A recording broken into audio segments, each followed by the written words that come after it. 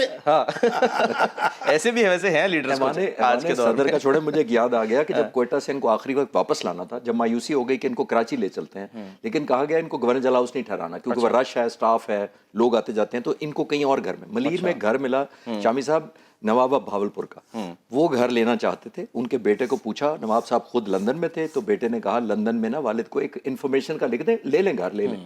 اب وہ ٹیلی گرام دینے لگے تھے, تو فاطمہ جنان اور ADC نے قائداعظم سے پوچھا کہ آپ کو کراچی لے جا رہے ہیں, وہاں نہیں ٹھہرانا, نوابہ بھاولپور کا گھر خالی ہے. اور میں آپ کے ویورز کو بتاتا چلوں کہ نوابہ بھاولپور نے برتنوں کی ٹرین دی تھی جب پاکستان بنا تھا, اور اپنی کار بھی تحفے میں دی تھی قائداعظم.